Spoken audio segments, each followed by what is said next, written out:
Hey guys, what's going on? Adam from Adam Olson Fitness. I just wanted to make a quick video for you guys to discuss some basic stuff on energy balance, okay, and Cico, which is CICO, calories in versus calories out.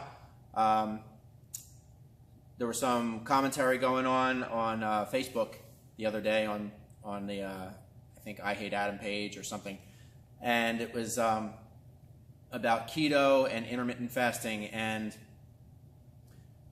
over the course of the year, there's been a lot of people trying a lot of different diets and fads, and it's been going on forever.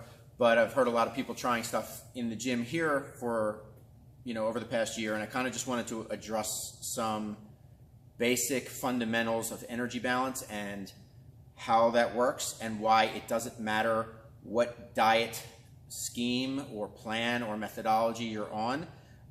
If it doesn't abide by these fundamental principles, it doesn't matter what you're on. So you can be on keto, Atkins, which are essentially the same thing or similar. You can be on paleo, vegan, Beachbody, IIFYM, 5 and 2. There's a million diets out there. It doesn't matter. If they don't follow these rules, they're not going to work. It's the rule of Cico and thermodynamics when it comes to dieting and human metabolism. So first, I kind of want to discuss energy balance and Cico. So Cico, C-I-C-O, is calories in versus calories out. And this is basically the core of everything that you need to know about dieting. So the first thing we'll look at is there's three major things. There's calorie maintenance, a calorie deficit, and a calorie surplus. Okay, so let's just look at the terms. A calorie maintenance, caloric maintenance, is when you are maintaining your body weight. Okay, so if I have a 200-pound male and he's eating 2,000 calories a day and his expenditure is 2,000 calories, then he is equal. 2,000 versus 2,000. 2,000 calories in versus 2,000 calories out, he is maintaining. Okay, so his weight isn't fluctuating over the course of a week or 2 weeks or 3 weeks. He might vary up and down a pound or two, which everyone does. Fluctuations in sodium, water weight, so on and so forth. But ultimately, his input is equal to his output. Caloric maintenance, body weight maintenance. So most people are interested in losing weight or losing body fat. And those are two different ideas. So most people get fixated on seeing the scale and they're like, I haven't lost any weight, but they may have lost body fat. So that's a whole other concept. We can talk about that in a whole other video. But ultimately, a caloric deficit is what most people need in order to lose weight. So if you have your calories in is less than your calories out, then you are running a deficit. Okay, so let's take our 200-pound male at 2,000 calories. He was maintaining his weight at 2,000 calories, but now he's eating 1,500 calories a day.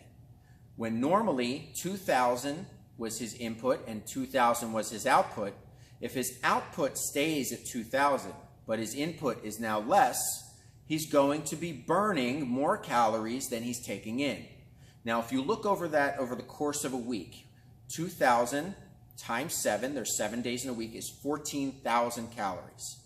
Now, our 200-pound male bodybuilder is taking in 500 calories less a day. That's equivalent to 3,500 calories, which is the metaphorical 1 pound of fat. And it's not exactly, but a whole other topic there. So 3,500 calories less than his output. So he's now eating, instead of 14,000 calories, which is his maintenance, he's eating 11,500 calories. Now his output is still 14,000. So there's that deficit there. It's a caloric deficit. So our 200-pound male should be losing weight at this point. The last phase is surplus, which is basically the exact opposite of a deficit. If our 200-pound male was maintaining at 2,000 calories and his output was 2,000 calories, but he's now eating 500 calories more, his input is greater than his output, right? So he's now eating 3,500 calories more a week than he was before. So therefore, his weight will slowly increase because he's not burning enough calories. This is the core of all dieting methodologies. It doesn't matter what you cut out of your diet. It doesn't matter if you're gluten-free. It doesn't matter if you're paleo. It doesn't matter if you cut out sugar. None of those things matter.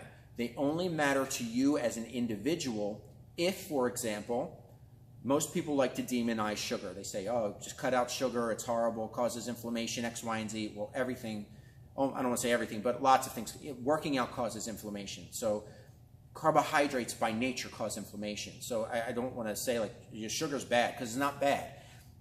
But your relationship with sugar may be bad. Let's say hypothetically you're a person that once you have a sugary food, you want more and more of that sugary food. And that is what makes you not be able to stick to a diet, not be able to maybe prescribe to something like IIFYM if it fits your macros, because once you have sugar, you crave sugar and you can't stop yourself. That's not a problem with sugar. That's a problem with your relationship with sugar. So a ketogenic diet, you might think keto is great because you switch to keto and all of a sudden you're losing weight, but that's because there's very little sugar in keto because there's essentially almost no carbohydrate, and therefore you don't have those cravings. You're not triggered, psychologically triggered, in order to, go outside of the parameters of what you should be eating to have weight loss, and you're not getting those cravings anymore because those cravings aren't a part of the dietary methodology that you're on. So I just kind of wanted to shed some light on this topic, and I can go and make another video talking about other variables that affect weight loss. There are things like NEAT or NEPA, which is non-exercise activity thermogenesis or active thermogenesis, or NEPA, which is an interchangeable term. It's non-exercise physical activity. There's things like TEF, thermic effective foods. Certain foods have a greater thermogenic component to them, like protein, like fiber, and that's why higher protein, higher fiber diets elicit more of a fat-burning component when you're trying to lose weight or create a caloric surplus, and they also help with satiety, which helps you not be as hungry.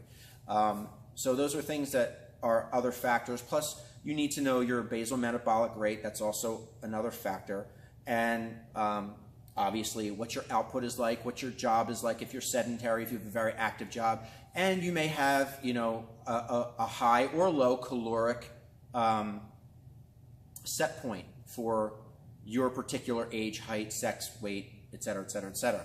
You may have a high or low set point, meaning that your calories for the general consensus or the Bell's curve of where people sit in a caloric range, you could be at the low end, the high end, or right where you should be, and those things will all determine if you're actually going to be in a deficit when you set everything up or not. And a lot of that comes down to like really kind of understanding your machine, checking your weight, looking at your food intake, tracking food, tracking macros, and the better and better and more precise you get with that type of stuff, the better it is and easier it is for you to control the destiny of your weight management.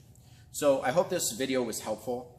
I can do some more videos on this topic. If you have questions, you can DM me, send me an email. If you come into the gym here, you can ask me some further questions about it. Leave a comment below, what have you. And I hope this helped you guys. And I'm Adam from Adam Olson Fitness, and I hope to see you guys again here soon. Thanks for watching.